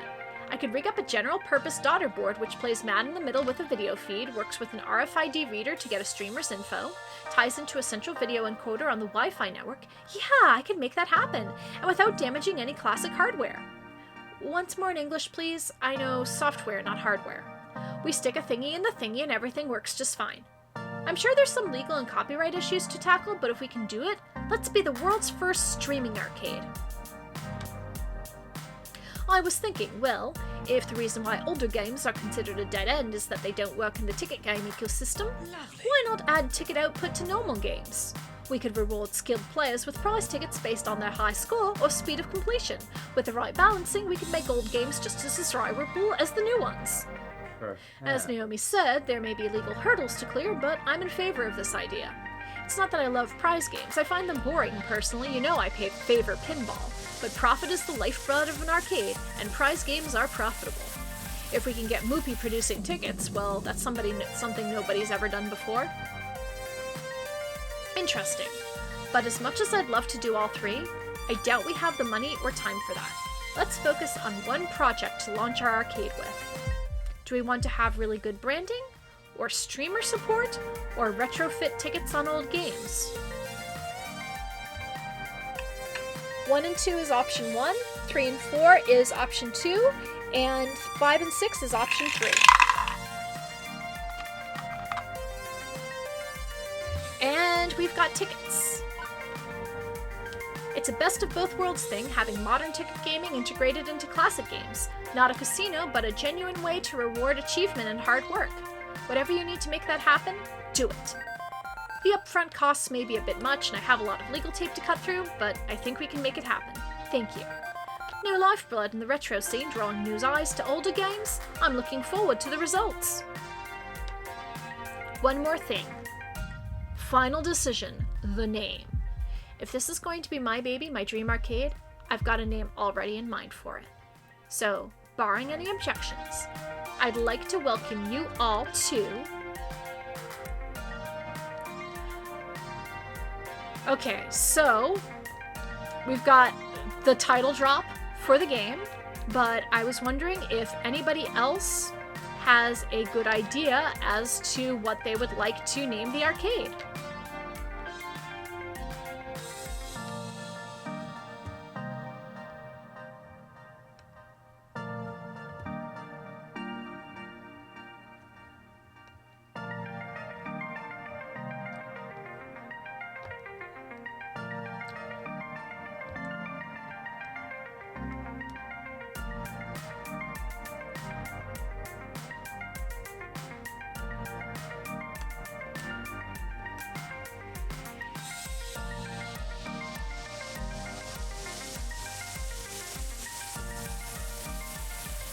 Alright, I think I'm just going to Starcade. Oh, yes!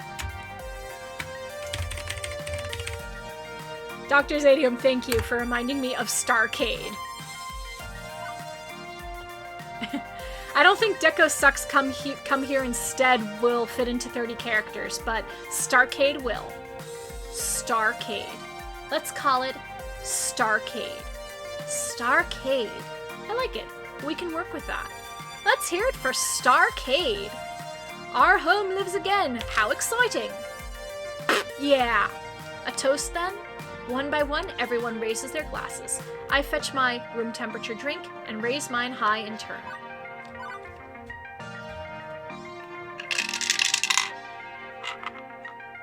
Okay, option 2. Let's do this right. On 3, everyone. For Starcade and the future. For Starcade!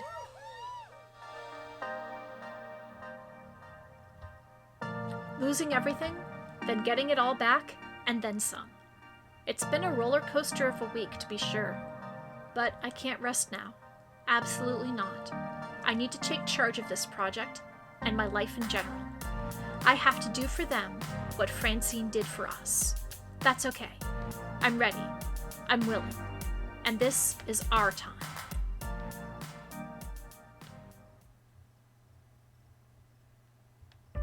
You've cleared level 6 of Arcade Spirits. A winner is you. Now, let's see your score. You're a pretty basic person so far. Not bad. Also, you've scored 16,150 points. Woohoo! Shops in the volcano-devastated city of Pompeii bear the characteristics of a pizzeria. That's a neat, if a little bit depressing, pizza fact just for you. Do you want to save your game before proceeding to level 7?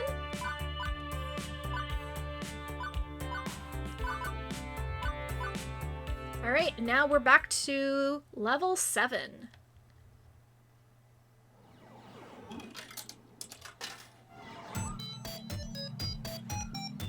Level 7, New Game Plus.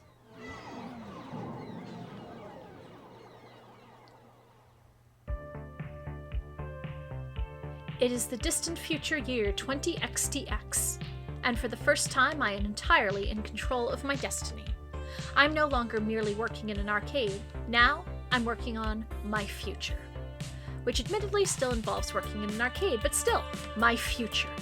I'll admit, it feels weird.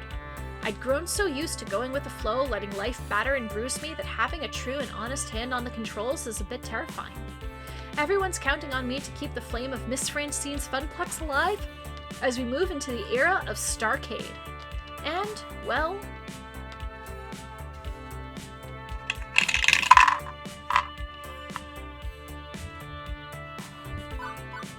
I'm going into this assuming everything's going to work out just fine.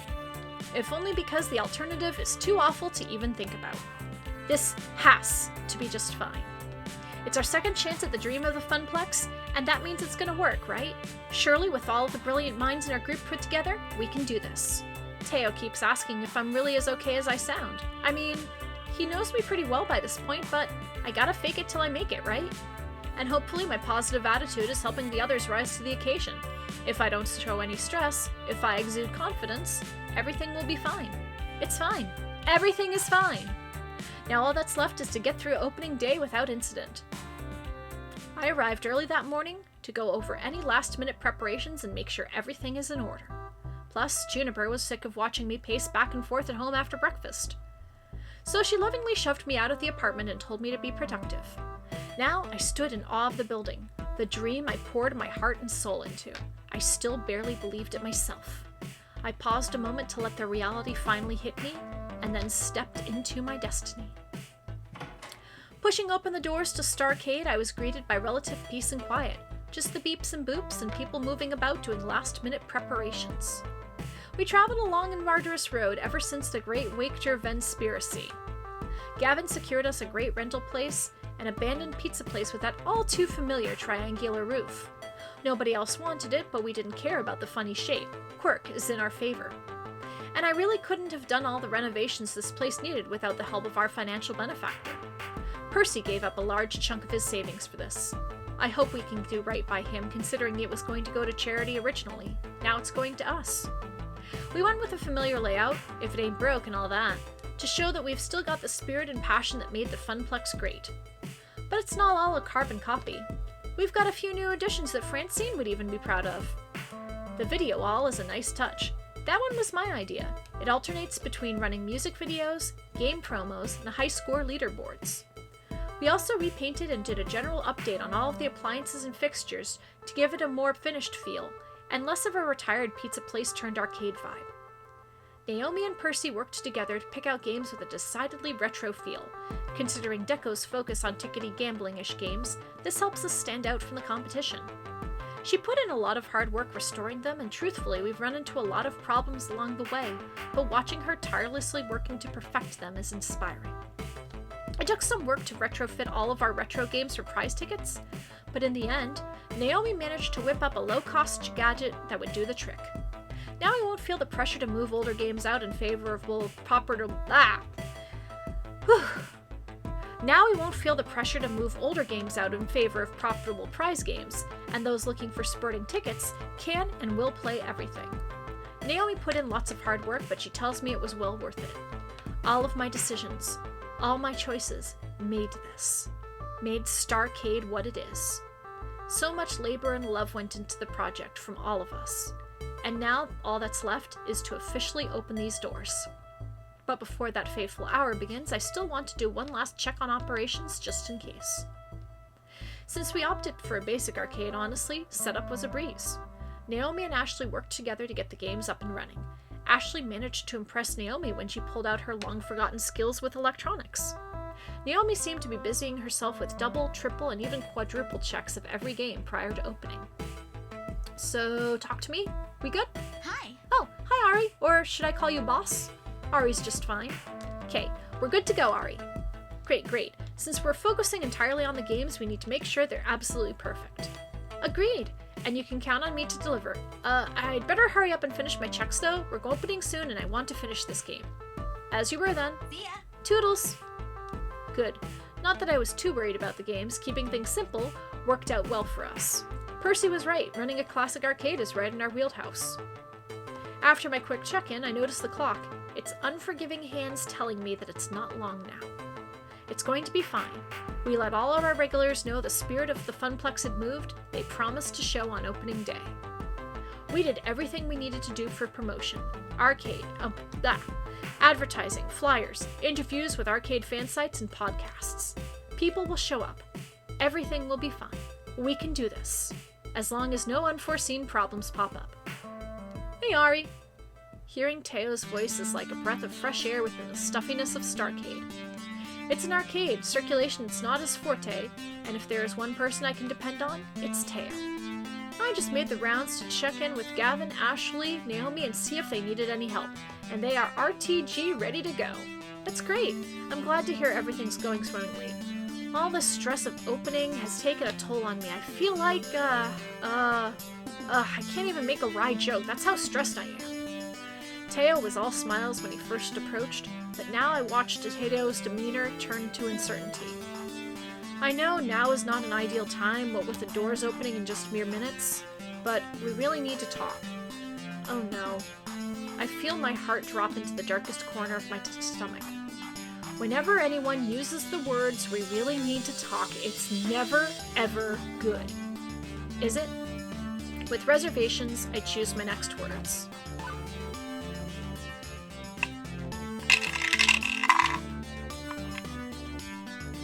Oh boy. I've seen plenty of Showtime dramas to know that when those fated words are uttered, it normally involves the end of a relationship. And here I thought everything was going so well. Is this the kind of conversation that ends with me in tears and you walking out the arcade doors the huh? Huh? What I mean is, are you breaking off our relationship? No, what? No way, how could I? It's nothing like that, but it is quite serious. Teo takes a deep breath. I just got off the phone with my boss. They fired you?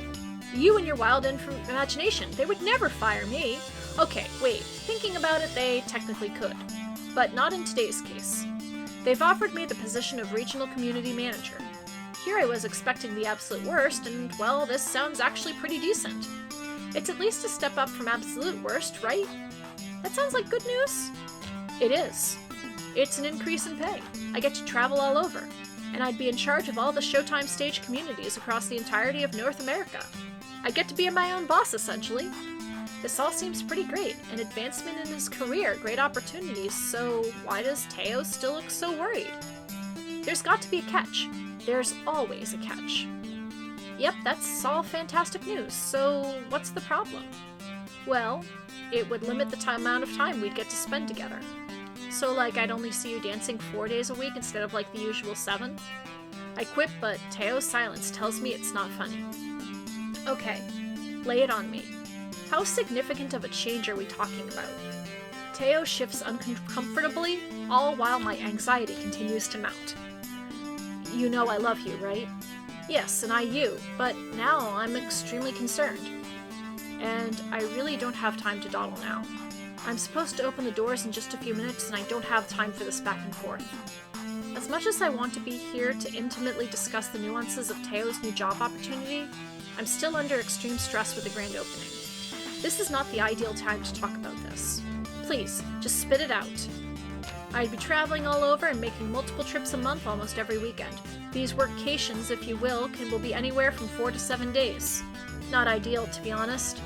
This would also mean I would have to hire a new community manager for this area, meaning someone else would be in charge of the Showtime crew here at Starcade. But... Teo sighs, bringing his hands up in defeat. I know. I promised to be here every day, dance my heart out, and wink at you from afar. But with this new job, I just couldn't do that. They need me. The news had quickly turned from good to great, and now disheartening. Bleakness curled my lips into a frown, realizing exactly what Teo's words meant. I wouldn't get to see him every day anymore, and I've grown so accustomed to the way his smile lights up the whole arcade. Daily flirty escapades of him tenderly kissing me in between songs would be a thing of the past. We wouldn't be able to sprint off for a romantic dinner after a long day at work like we used to do at the Funplex.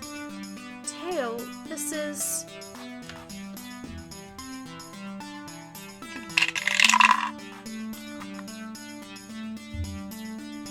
Option 1. This totally isn't fair.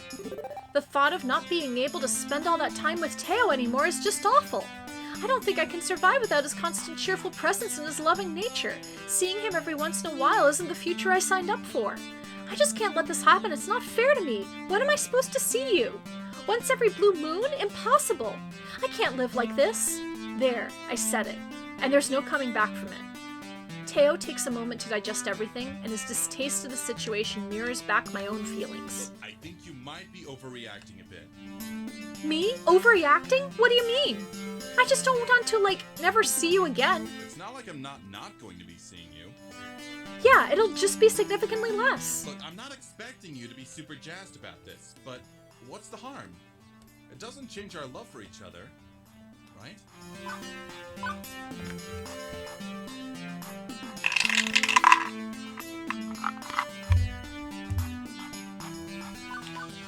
I can see it now, your tour bus pursued by thundering herds of Teo fans wearing official Teo merchandise, your face smeared across their chests. They're eager to get a piece of your hot dancing bod, hanging out at airports and hotels just to steal a glimpse of you. I mean, you can see why I might be a bit jealous and worried, right? Right? Wrong. Wait, you believe that being out of sight is akin to being out of mind as well? How shallow do you think my love is that you expect me to betray you like that? I'm not saying that you would, just that, well, you're super flirty and you'll be gone most of the time, but things happen when people leave. No, I get it. I doubt you think I would actually cheat on you, but you're clearly not comfortable with this regardless. You gotta understand that I can't let this opportunity slip just because it means we won't see each other as often. I gotta try to make this work. From day one, meeting you at the Funplex, you've told me to focus more on myself and my needs. And I've done that. But now I finally take the time to believe and give back to myself for all my hard work, to finally revel in my victory, and you want to get in the way of that? I immediately feel like human garbage. I've made a huge mistake.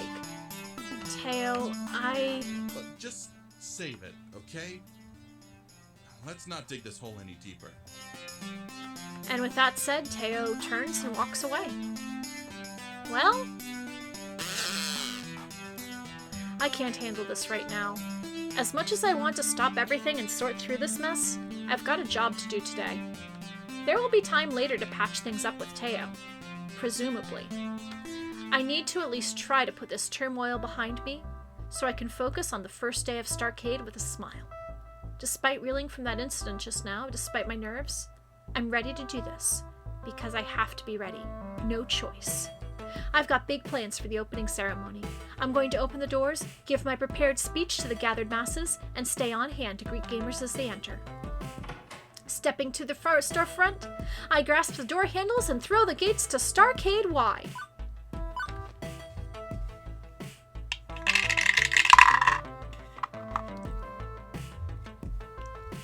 So, option 2. Welcome! Welcome to all of you! I hope that...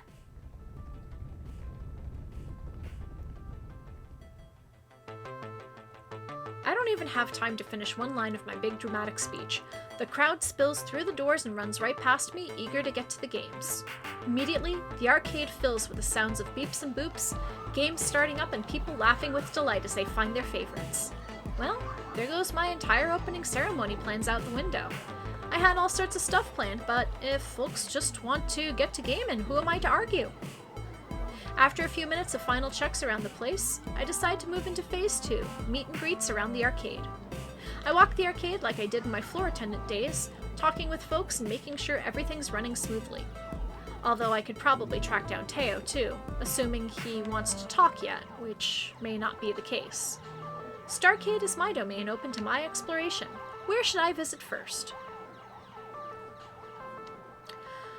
Okay, we only have time to do one of these tonight, so let's choose. So I rolled a 6, so option 3. Near the center of the arcade, Ashley's showing off her new cosplay to Queen Bee. Wow. Just wow. She's been keeping it a total surprise from all of us working in secret on it. Impressive stuff. It seems to have attracted the attention of a brand new customer, at least. I think I remember them from Deco's Palace when I was getting some fries and someone was hogging the bartender's attention.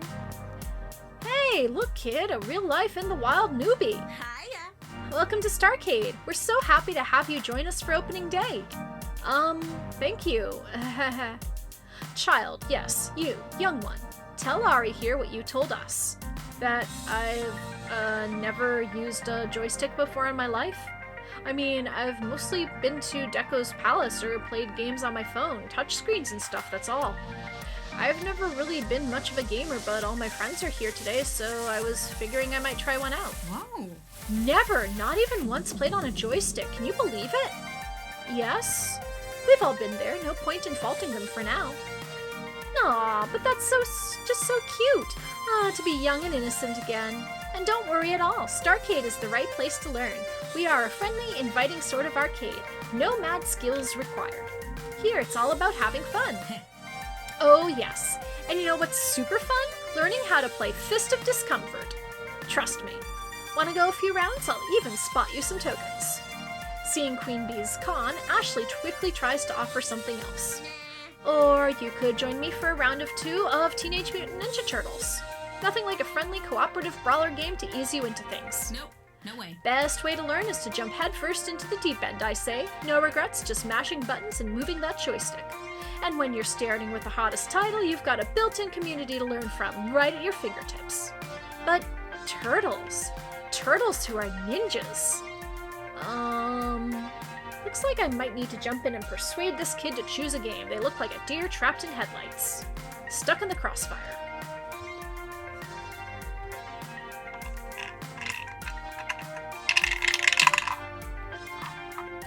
option 6. So it's gonna be option 3. I think you should ease into things. If you just want to try a game with physical controls, why not a driving game? No touchscreens, just you and the open road.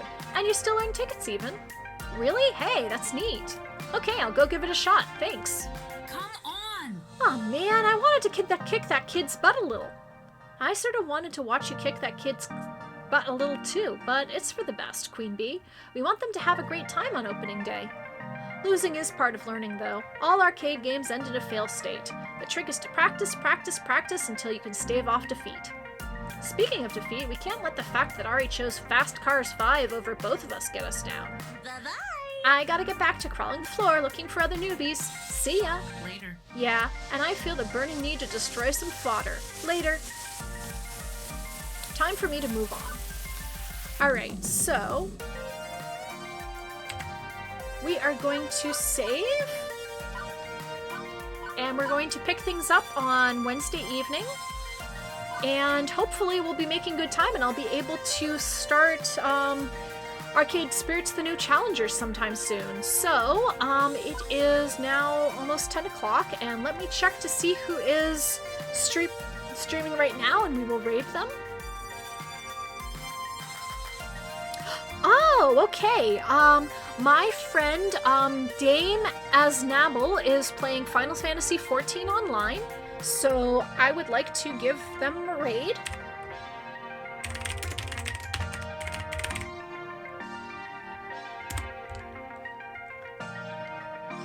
I don't know what type of character she plays, though, so, you'll probably get a kick out of it. Dame Aznable, she's somebody that I know in real life as well. We were both in the Gothic and Lolita community together, and she loves cosplay and Lolita style and has her own blogs all about conventions.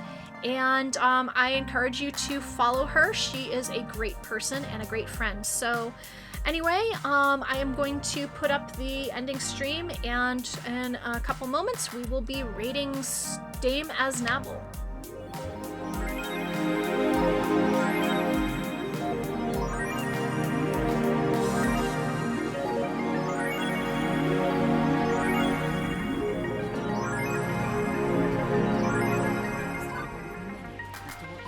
You will be part of solving that puzzle.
I think one of the few things I did for myself.